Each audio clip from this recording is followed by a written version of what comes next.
I am not saying the owner of this hotel. I am the owner. That's how Madeline Royce, 48-year-old CEO, walked into the very hotel she built, only to be denied a room at the front desk. No one recognized her. No one believed her. Not because of her attitude, not because of any mistake, but simply because she didn't look like what they imagined someone in power should look like. But Madeline didn't raise her voice. She didn't need to prove herself with words. She stood her ground, made a single phone call, and the entire hotel, and the prejudice that came with it, began to shift. This is just a story about a successful woman. It's a story about dignity, inner strength, and the awareness society still needs to learn. If you've ever been misjudged, if you've ever felt the need to prove your worth, just because someone refused to look closer, then you can't miss this story. Like and share. If you saw yourself in this moment, and don't forget to subscribe to help us spread stories that truly move the heart. Now let's begin the journey of Madeline Royce, an African-American female CEO.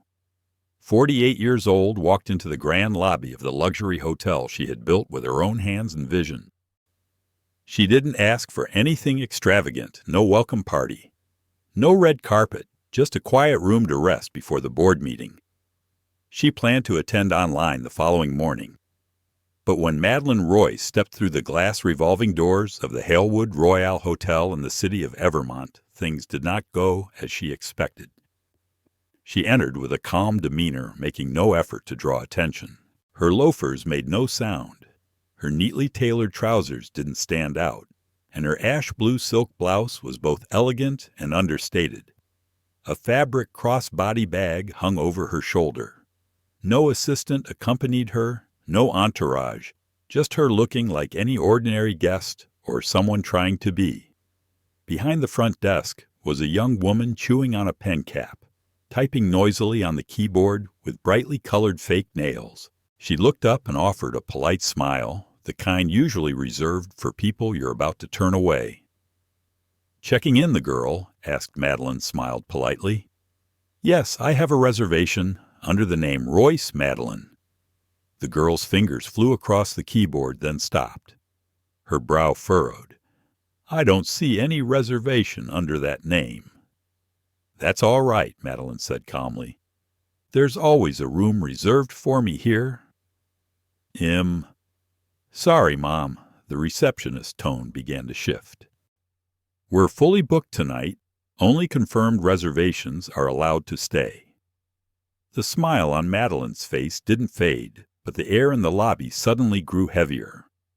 She glanced past the receptionist to the gleaming brass plaque mounted on the wall, clearly stating the hotel's name, Halewood Royale, a Royce Group property. Her name wasn't just on the reservation list. It was engraved into the very building. "I am a guest here," she said softly. "And more than that, I'm the owner of this hotel." The receptionist blinked, momentarily stunned, as if Madeline had just claimed to be royalty. Then her lips curled into a doubtful smile. "You're the owner of Halewood." Madeline nodded, her gaze unwavering. The receptionist leaned down and reached for the desk phone. "I need to call the manager." "Go ahead." Across the lobby, a couple in golf shirts turned to look. A man by the fireplace tilted his head as if trying to figure out who was lying. Madeline could feel the stares, that heavy, all-too-familiar feeling, when people look at you and instantly decide, there's no way she owns this place. Just minutes later, a slim man emerged from a side door, holding a clipboard, his tie slightly crooked name tag, clearly reading Assistant Manager Jeremy Phelps. He saw Madeline and immediately put on an overly polite tone. "Good evening. Is there an issue with a reservation?" "She says she owns the hotel." The receptionist cut in a little louder than necessary. Jeremy hesitated. Madeline held his gaze. "I didn't say I own it." "I am the owner," she said clearly. "My name is Madeline Royce." You'll find it in every financial report and board meeting record of the group. M here for one night. This hotel always has a room reserved for the investor. Jeremy adjusted his glasses. Right, give me a moment to check. He turned and mumbled into his walkie-talkie. Madeline didn't move. She didn't complain, didn't check her watch, didn't pull out her phone to record the interaction, like many might. She stood quietly by a marble column, composed and still, but inside a fire had ignited, not because they didn't recognize her, but because they assumed she didn't belong here. Again. She could have pulled out her ID, could have opened her email, shown ownership contracts, even pictures from the grand opening 6 years ago. But instead, she stepped back, took out her phone, and made a single call. She didn't need to say much, just simply, "I'm being denied access to my own property. I need this resolved immediately." The call lasted just 26 seconds. No yelling, no explanations. Meanwhile, the receptionist continued to pretend to type, as if a miracle might appear on the screen to reverse the truth. Jeremy returned a folder in hand, but his expression had completely changed. Jeremy Phelps returned to the lobby holding a folder, his expression betraying clear discomfort. But when he saw Madeline Royce still standing there completely composed, he changed his tone. Trying to recover some authority, "Ms. Royce," he said, emphasizing the last name as a belated gesture of respect. "I believe there's been a bit of a mix-up." Madeline gently cut in. "You can verify for as long as you like. I'm not leaving." Jeremy glanced over at the security guard standing silently near the elevator. No one moved. Staff scattered around the lobby, looked frozen, unsure whether to apologize or call for backup. Neither option felt safe now. Madeline scanned the room. 3 women near the window were whispering behind cupped hands. A young man pretended to be engrossed in a half-open laptop, though his eyes never left her. The doorman was no longer greeting anyone. Everything had gone eerily quiet, and then she saw it. The receptionist, Kayla Mendez, sneaking glances at her phone under the desk. Her fingers quickly scrolling across the screen, undoubtedly searching for the name Madeline Royce. Maybe she wasn't expecting to find anything. Maybe she still believed she was right. It would have almost been funny if it weren't so familiar. But Madeline had seen this scene too many times. People thinking they know what power looks like, how a leader dresses what someone with significant wealth is supposed to project. She didn't fit that image-brown skin naturally, curly hair tied back neatly, no designer bag, no flashy jewelry. And so they doubted. What hurt her wasn't the rejection, it was that she was no longer surprised by it. She remembered another hotel lobby many years ago in the city of Landsberg. She was 28, then newly appointed as deputy director, attending a meeting in heels that blistered her feet and a suit 2 sizes too large because that was all she could afford. A security guard had trailed her from the moment she walked in. The only one who saved her from suspicion that day was the CFO. Ho had come down personally to greet her 20 years later, and she was still having to prove who she was. In a building that bore her name on legal documents, she exhaled softly, eyes sweeping across the lobby. Still no one had apologized, no one had corrected their attitude. Only the ticking of a clock and the unmistakable stares remained. Then the elevator dinged a sharp metallic sound. 2 men stepped out, one in a gray suit, holding a clipboard, the other in a company jacket. They didn't look like front desk staff. They moved with the urgency of people in authority. Madeline recognized them immediately. Regional Deputy Director. Colton Harris Sales Supervisor, Marcus Eldon. The look on their faces when they spotted Madeline was one of thinly veiled panic. "Ms. Royce." "Our sincerest apologies," Colton said quickly, not even pausing to acknowledge Jeremy. "I just got the call." Marcus followed behind, slightly out of breath. "We're handling it immediately." Jeremy opened his mouth to speak, but Colton shot him a warning glance that silenced him instantly. Kayla now understood. Her face went pale, eyes wide, and she instinctively took a small step back, as if trying to shield herself. Room 1202 has been cleaned and prepared, Marcus reported while checking a tablet. Your driver has been dispatched according to your morning schedule. The fruit tray and espresso setup you usually request will be in your room as well. Madeline gave a slight nod, a faint smile flickering. Thank you. But she wasn't leaving just yet. She wanted to see something more important. How people change when they find out who you are. Their voices, their posture, their attentiveness. Did those things shift? Because being disrespected, when you're unrecognized, is painful. But being disrespected after they know who you are, that is terrifying. Marcus pulled Jeremy aside and began speaking to him in a low but clearly firm tone. Colton had already pulled out his phone, speaking swiftly into it. Phrases like HR protocols and service violations repeated again and again. The tension that had weighed down on Madeline now shifted, spreading instead through the staff like an electric current of stress. She didn't smirk, didn't cross her arms in triumph. She walked slowly to the front desk and gently placed her phone on the counter.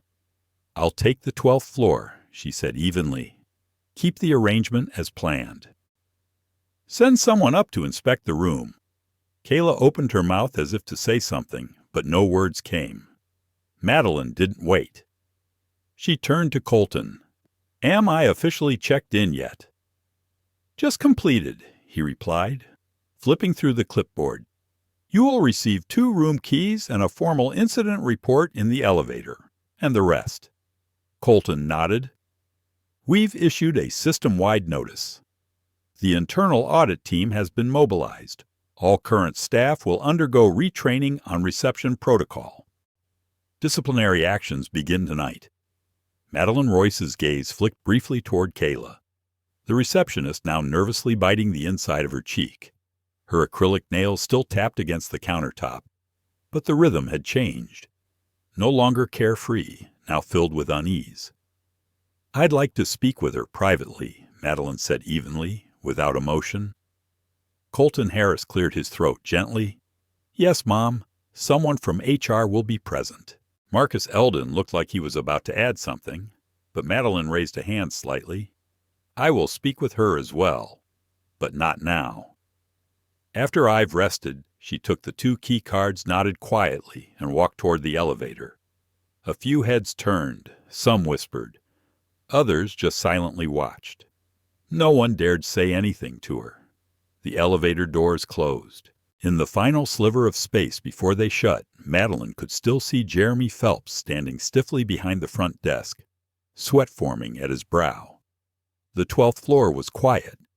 The suite smelled faintly of lemon and eucalyptus. A fruit tray had been placed on the table. Espresso pods were neatly arranged next to the machine. A small handwritten note, marked with the initials IMSAR waited, on the desk, hurried but sincere. Madeline moved slowly through the room, as if inspecting not just its cleanliness, but its tone. She was looking for signs that someone still cared about the experience she had once built with her own hands. Because for her, this hotel was never just a job. It was a part of her life story. She remembered being 33, standing in a bank boardroom in Westfield, trying to convince people who never truly believed she could do it. They didn't really listen. Gave her loan terms so steep they were practically a dare. And she made it. But now, nearly 2 decades later, standing in a room she herself had designed, she was still proving her worth. Her phone buzzed. A message from her assistant.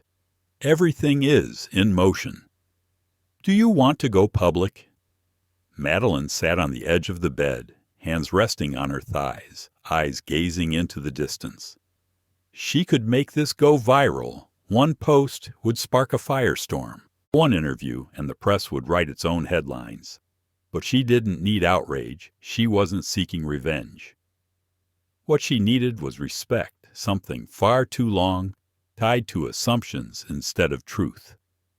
Outside, the night was still awake. The soft whoosh of traffic passed below on Hollis Avenue, and somewhere a distant train horn cried out from the industrial yard a few blocks away. But inside the suite, the air was heavy. Then a knock at the door, room service. A young staff member brought in a freshly brewed espresso and a handwritten apology note from the kitchen manager, along with an offer for a complimentary massage. Madeline thanked him quietly and closed the door. She sat again, took a sip of the espresso, and looked toward the window. The distant lights glittered, reflecting in her thoughtful brown eyes. Something was shifting, not just in the hotel, but inside herself. 6:30 a.m. This time Madeline didn't step out of the elevator as a guest. She emerged as the CEO. A dark gray suit paired with an ivory blouse. Her heels struck the floor with a crisp, commanding rhythm. Her eyes were focused and sharp, no one dared interrupt. The lobby was beginning to stir with early checkouts and baristas starting their shifts. But when she appeared, everything seemed to pause. Colton and Marcus were already waiting by the fireplace, each holding 3 folders and a full coffee cup. They looked like they hadn't slept. Madeline gave a small nod, then walked straight toward the small meeting room behind the front desk.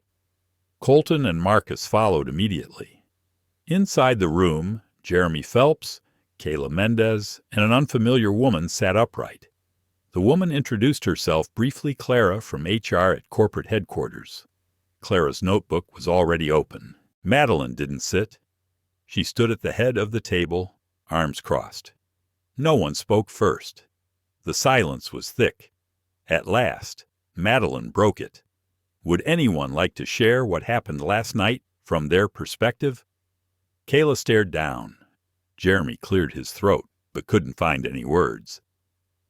Madeline waited. Finally, Kayla whispered almost inaudibly, I didn't think you didn't think someone like me could own this place. Madeline finished for her voice still calm. Kayla nodded, barely a movement. Was I rude to you? No, Mom. Did I raise my voice? No, Mom. Did you hear me shout or threaten anyone? Madeline Royce asked, her voice gentle as a stream. Kayla Mendez shook her head, almost whispering. No, Mom. Madeline took a deep breath, then turned slightly toward Clara, the HR representative. I don't want to turn this meeting into a tribunal, she said, but I do need accountability. Clara nodded. I understand. Marcus Eldon interjected, his tone serious. We've prepared the official disciplinary reports. Kayla will be temporarily reassigned from the front desk until she completes a retraining course. Jeremy will be suspended pending further investigation. Madeline gave a single nod then, for the first time, took a seat. She turned to Kayla. How long have you been working here? 4 months, Kayla answered softly. And during that time, did you ever wonder who built this hotel? Who started it? Kayla hesitated. I guess maybe a corporation. Some investment group. Madeline let the silence fill the space. After that answer, do you know how many properties like this I've built across the country? Kayla shook her head. 17, from Crestford to Silverbrook. Each one was designed with a clear purpose, to make luxury accessible, to make service feel genuine and warm. She looked directly at Kayla. I built this brand because I was tired of being treated like a shadow. So tell me, why is it that when I walk into a hotel with my name on it, I'm still invisible to those working under it? The question was angry, just heavy honest. Kayla looked like she wanted to sink into the chair she sat on. Jeremy stared straight ahead, his face flushed. Marcus spoke again. We've issued an internal bulletin. It will go out to all Royce Group properties this morning. Every staff member will be required to attend a diversity and inclusion training, no exceptions. Madeline nodded, her eyes still on Marcus. Don't. Let it be just another checklist item. I don't need them to memorize scripts. I need them to understand what respect looks like, especially when they think no one is watching. Colton Harris finally spoke. "Well, take that seriously." Madeline stood up. The meeting was over. As she stepped out of the conference room, the hotel lobby seemed to recalibrate. Staff looked uneasy and nodded politely. Others quickly lowered their gaze. But she didn't respond. Not out of arrogance, but because she wasn't interested in performance. She wanted real change. Still, there was one more conversation she needed to have before leaving the hotel, and it had nothing to do with policy or paperwork. She waited for the morning bustle to settle, not to create a dramatic moment, but because she wanted to face the truth without masks, without the distractions of work or performative smiles. In the corner of the staff room behind the small bar, Kayla sat alone, a half-eaten blueberry muffin in front of her. Her phone lay face down on the table. She looked like she hadn't slept. Madeline didn't ask anyone to fetch her. She walked in herself. Kayla jumped, nearly spilling her glass of water. "Royce, relax," Madeline said, pulling out a chair across from her. "I just want to talk." Kayla swallowed hard. "Oh, okay. Drop the mom and the M's." Madeline said gently, "This isn't a hearing." Kayla nodded, eyes still downcast. They sat in silence for a few moments. Only the sound of the AC unit and buzzing fluorescent lights filled the air. Then Madeline asked, "Have you ever worked anywhere that made you feel small?" Kayla looked up, slightly surprised. "Yes. Pretty much everywhere I've worked." "Tell me about one." Kayla hesitated, then said, "I worked at a diner off I-84. Wore a paper hat. The chef yelled all day. Customers never tipped. Some called me sweetheart. Even though I'm 27, I felt invisible." Madeline leaned gently back in her chair. "Then you know what it feels like to be dismissed?" Kayla nodded. "Yeah, I do." "Then tell me this." Madeline continued softly. "Why, when you looked me in the eyes last night, did you think I didn't belong here?" The silence that followed wasn't empty. It was thick with regret, realization, and weight. Kayla's voice was hoarse. "I don't know, I didn't mean to. I just, when you walked in, I thought maybe you were waiting for someone, or lost." She trailed off. "You didn't think I looked like what?" Madeline's expression didn't change. Kayla shook her head, like someone who could own a hotel. Madeline wasn't surprised. "And in your mind, what does someone like that look like?" Kayla didn't answer, because she knew Madeline had already said it. "That's the problem," Madeline continued. "People have a default image, neatly groomed hair. Likely a man definitely older and definitely not me. That image doesn't just live in your head. It affects actions. It shapes decisions. And if we're not aware of it, we repeat the same mistake." "I'm sorry," Kayla Mendez whispered, eyes still lowered. "I know that's not enough, but I really am remorseful." Madeline Royce nodded slowly. "That's a start. But I didn't come here for an apology."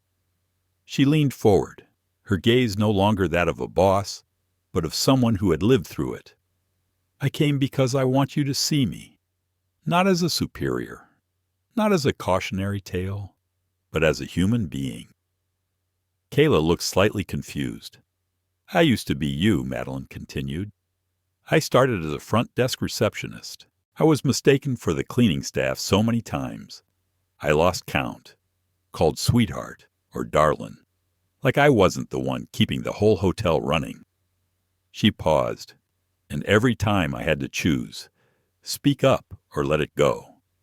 "But when I finally walked into my first executive boardroom, I swore I'd build places where people like you could grow." Kayla's eyes widened. "You really started as a receptionist." Madeline smiled. "At Merrick, my first job. My boss said I sounded too academic to work the phones, so they moved me to the night shift." "That's how it began?" Kayla nearly laughed. "That's hard to believe. It shouldn't be." Madeline said it should be normal. She stood her expression firm but not harsh. "I don't need you to be perfect.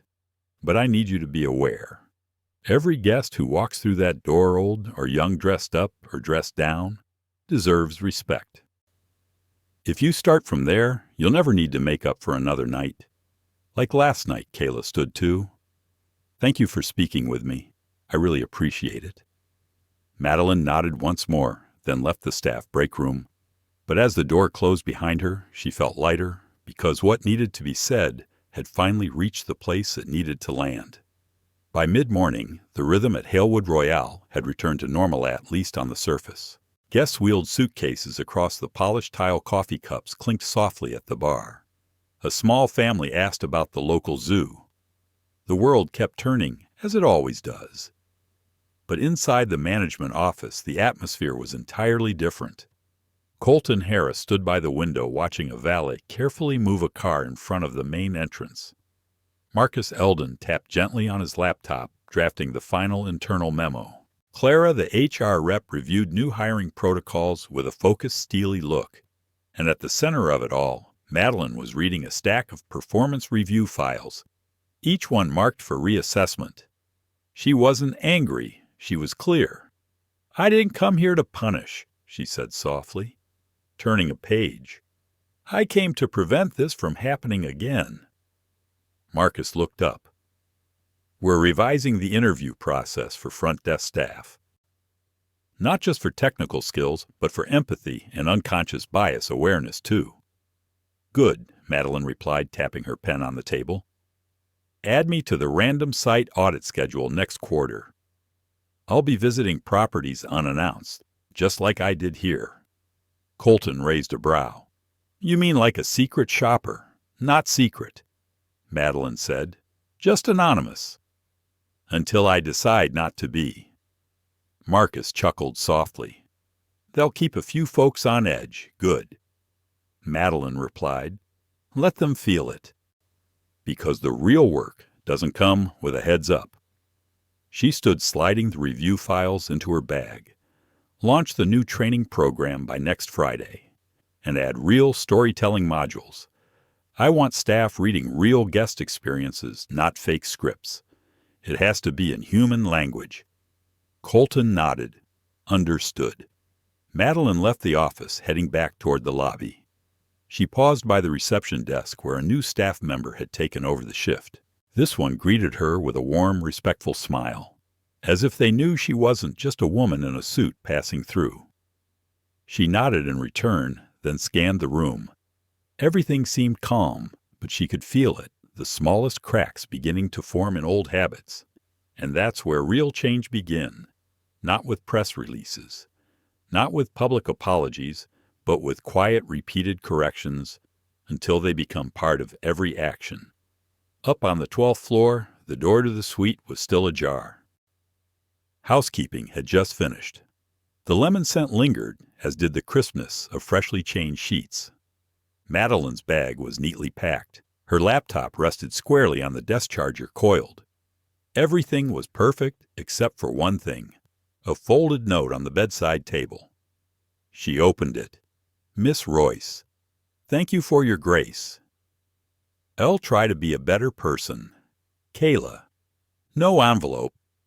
Just a lined notebook page carefully written, but its value was far greater than any pre-printed corporate apology. Madeline Royce folded the note with care and placed it in her wallet. No need to read it again, just knowing it was there was enough. A reminder that the night before had not been meaningless. Down in the lobby the car was already waiting, the same doorman from the night before, still opened the door with ceremony. Safe travels. Miss Royce, he said with a warm smile, we hope to welcome you again. She nodded. You certainly will. As the car pulled away from the curb, she didn't look back. There was no need, because she had left something behind, not luggage, but the weight of being misjudged, the exhaustion of having to justify her own worth. And what replaced it was understanding. The discomfort necessary for growth for them, and maybe for her too. Still, there was one last thing she wanted to say.